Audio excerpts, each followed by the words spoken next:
Hello, everybody, and welcome to another podcast. On today's podcast, I have special guest Jess with Camelback Culture. And today, I would like to give you guys an intro on Jess and just let her describe her background and how she got involved with Arizona hiking. She is one of my biggest friends on the trails. I respect her highly and I support her 100%. So, as of lately, there's been a lot of things going on with the trails, as you guys know, with the heat exhaustion and trails closing down.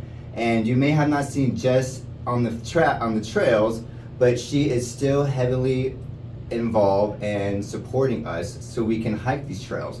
So on today's podcast, it is a very important podcast to me and for you guys, because after you're done hearing what we have to say and what Jess has to say, you're going to be appreciative and respect her a lot more, because you know she's the reason we're out there hiking, guys, and a lot of you that love the heat and the whole slew of other people exactly that are supporting and behind us. Yes, she's just big supportive in my eyes in the Soaring Eagle, because she's been with me since the beginning, and I followed her, and like I said, in my eyes she's the biggest supporter. So I'm gonna go ahead and start off with can you tell us about your journey and what drew you to become involved in Phoenix hiking trails? So years back,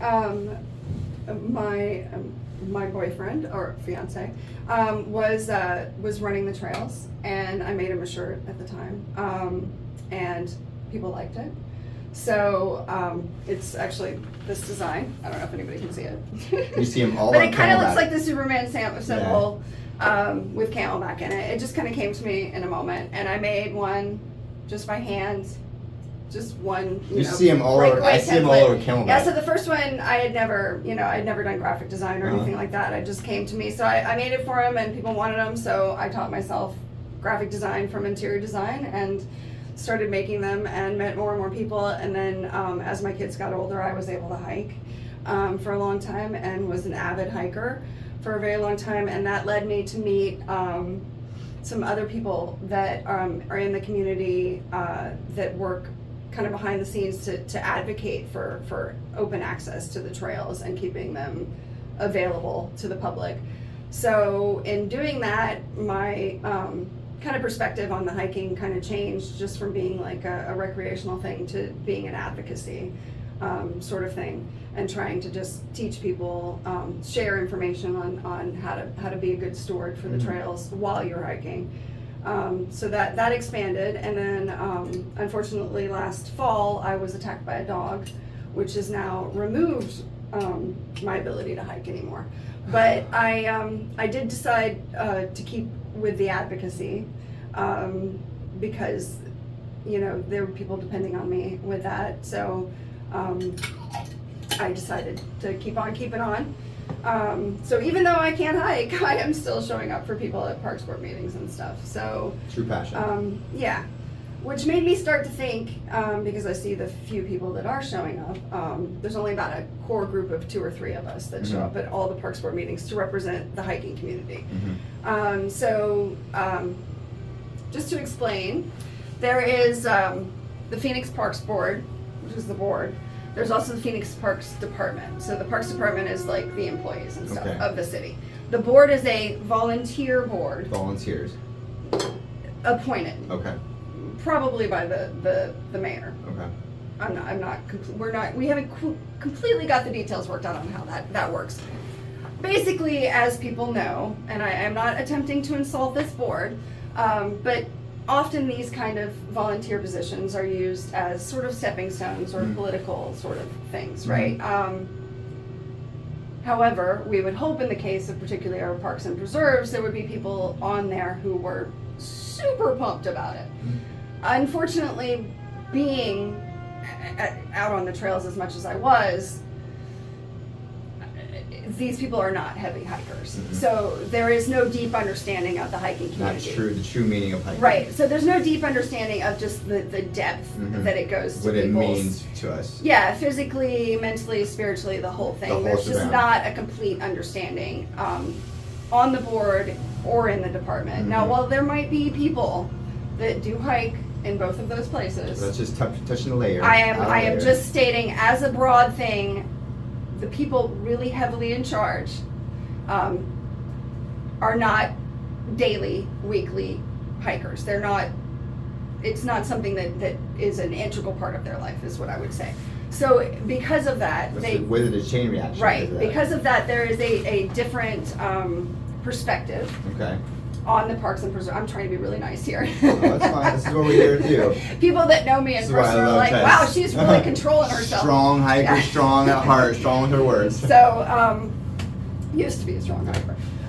Anyway, now I just have to be strong with my words. So, basically, the advocacy that we would hold for our preserves and our mountain parks is not there. The heavy focus in the Parks Department and the Parks Board, as I've noticed, because I've gone to pretty much every Parks Board meeting for the last 3 years that I could make it to. Their main focus is the flatland parks. So Phoenix is split up into flatland parks and then mountain parks or preserves. So there's parks and there's preserves. Okay. And you know, there's different breakdowns for that. But when they say the flatland parks, you're talking about like your neighborhood parks, you know, that kind of stuff. Right. Not where you're hiking, Right. you know, all those things. So the mountains are all going to be under the mountain parks or preserves. Phoenix, 40th Street, Right. Papago. So the thing is that there is a fund called the Phoenix Parks and Preserves Initiative Fund. And actually, let me just go ahead and read off some information about this so that I can be really clear here.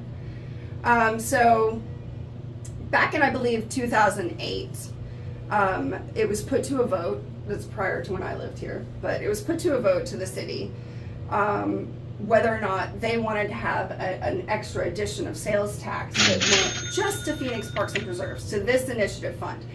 And the thing about voter initiative funds is they should be really highly respected, because it's the voters saying that this is so important to us, we're willing to give extra money. Take our extra money to do this. Right. When it started, the 3PI fund was meant to be an addition to the money that the Parks and Preserves already got from the general fund. Unfortunately, as the years have regressed, there ain't much money coming out of the general fund for the Parks and Preserves. It's pretty much all out of 3PI. And that includes ranger salaries, which is fine. Rangers need to be paid. Right. But also pensions. So, the other thing about the fund is that it was decided that it would last for 30 years. Right? So we're still in the middle of it here. And at the beginning of the fund, it was decided that 60% of it would go towards mountain parks and preserves and 40% to flatland parks. That has now flipped. There was another election in the middle where it now flipped. Now 60% goes to flatland parks and 40% to mountains and preserves. So already legally it's been turned on its head. But still, the what can I say? They have not had, even though the actual statement of legal terms for the fund says that they have to have an audit every year that's presented. They have not had an official audit. They have an accounting firm come and say, you guys are doing so good, we don't need to do an audit. I sat through it this year. It was pretty funny. I was like, wow, so we think a city government, any government's doing so well that they don't need to have an audit. No one's regulating. So there has not been an official full audit in this. Now, that's distressing because I finally put together the numbers. We, our group, which includes, a lot of people know Jerry, so I'll bring up Jerry. Jerry is the guy that leaves the bananas at Camelback and Paestua. If you've ever had a banana there, couple of things. Thank Jerry in your heart for that. That's also, so nice of him. Throw away your banana peel. Please. Despite what people might think, those are not put on the trail so that you can nourish the trail with them. I have had that said to me. Yes. Yeah. Throw away banana peels, throw away. Fruit peels are trash. Orange peels, any peels. As I like to say, if you wouldn't do it in your mother's yard, don't do it on the mountain. It's not. So if you would not throw trash or peels in your mother's yard without her beating you severely. It's not decomposing. If you want it to decompose, you dig a hole, you put it, and you bear it like it didn't exist. That's what you want to do. So above ground, we live in the desert, and everything becomes mummified. So banana peels can last 5 years. The little particulates of orange peels that turn into confetti, also 5 years. I don't think pistachio shells ever break down. And when I was hiking, if I had ever found that pistachio person, they would have gotten a piece of my mind. Yes, they used to call me banana bitch because I used to yell at all the people. This is what keeps our trails clean, guys. Well, come on. you guys keep the trails clean now because I'm not out there. I can't even like go. But you're being our voice, and you're always out there advocating. So and I've seen you get on people. It's important to remind ourselves and each other. Yes. Because the thing is that when there were fewer people hiking on the trails, even prior to COVID, there were significantly less people. The occasional minor indiscretion or screw up by someone was not as bad, but it is incredibly compounded now because since COVID we have more than doubled, possibly tripled the amount of people on our trails. There's not really like a completely accurate. I mean, we're not mad at that. It's just there's not. No, it's just the point is irresponsibleness in there. That when you have that many people, you can no longer have people thinking, well, I'm outdoors, I can do whatever I want because if you have 5 people doing that. If you have 5 million people doing that, it gets a lot worse. You're not being a good example. Yeah, I mean, Also, the other thing is don't pull on the friggin' trees. We don't have that many trees. Don't hang on them. Don't swing on them. Don't use them. I know they took down that tree and the Camelback. No, they didn't take that one down. By the way, that trail, that tree was still up when I was hiking, and I was there the day that it fell down. Oh, it fell down? Yeah, and that week it had rained severely and been heavily windy, and I saw at least 3 videos from major influencers of people doing pull-ups or swinging on it when it came down. Large dudes. Those trees are little tiny desperate desert trees are not designed for your giant waves, so please don't. The foliage is not there for grabbing. Besides, it could be spiky, so just be careful. Trees, don't grab our trees. Yeah. So I mean. Thank you, Jerry, by the way. Yeah, and so back to Jerry. Jerry not only does the bananas. Right.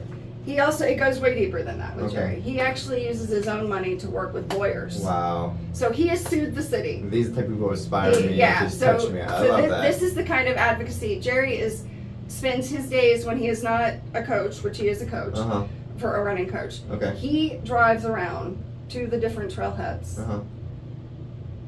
The people on the board don't do that. The people at the head of the Parks Department do not do that. Wow. They don't go see what's going on. He checks in with the rangers. And now, who would you rather have on the board? Someone like Jerry? That's all I'm saying. It'd be nice if just one person that was actually in charge was acting like that. But I'm just saying, I personally like to learn and be surrounded with people who are deeply passionate. If I want to play basketball, I want to learn from Michael Jordan. If I want to be in the trails, I want to learn from Jess. Well, and if you want your trails watched over, you want them watched over by people who care. Yeah.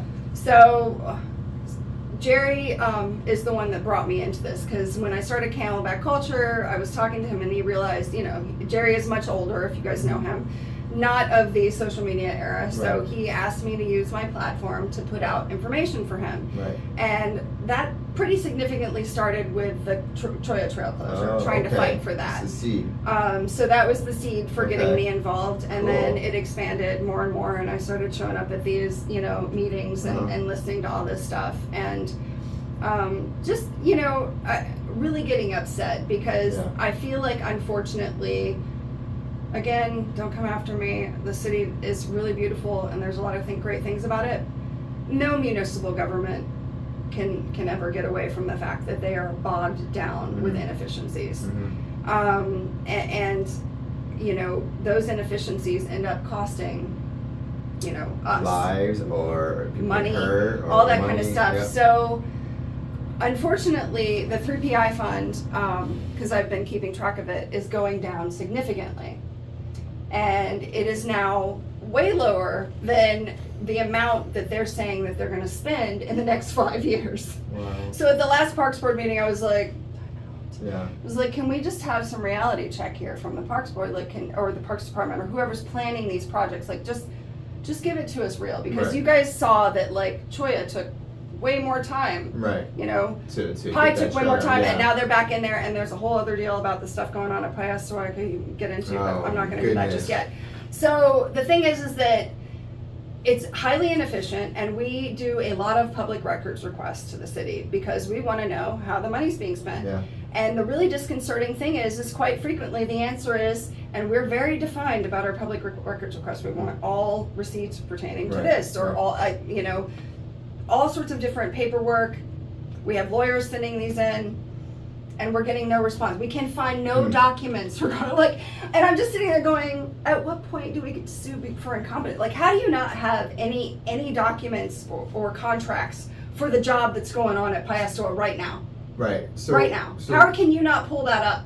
So my question is, you know, What's the I've got angle? tons of questions. What's the angle? Right. So what's your angle? Are you incompetent? Right. Or, and this is what I always say to them. Yeah. I'm like, do you want me to believe you're incompetent Uh-huh. or you're doing something illegal? Mm-hmm. Because I'm feeling like it's both. Mm-hmm. So there's a lot of I don't want to use the word shady, but it feels shady. A lot of raised eyebrows. A lot of Yeah, raised a lot of eyebrows. things that make you go, Hmm. when you start looking closely at how the fund is being used. Yeah. Like for example, there was a residential house that was purchased for $7 million. This is $7 million that came out of the South Mountain Fund to finish the activity complex. Has the activity complex South done? Mountain. No, it's not done yet. And was the centennial year last year? Yes, it was. And did they actually live up to what they said they were going to do for the centennial? No, they didn't. I have the videos to prove it. Oh man. So the thing is this project's already overdue. Mm-hmm. And last summer, Jerry and I were at a meeting, listening to them as they usually do, and they're doing this boring, you know, presentation of all the different things that they did, and we see, boom, property purchase, $7 million, and it's coming out of the money that was supposed to go for South Mountain. It's a piece of residential property purchased on the west north side of the mountain, nowhere near a trailhead. It's a residential area. A trailhead cannot be put in here. The really interesting thing is that it's right down the street from the mayor. Interesting. And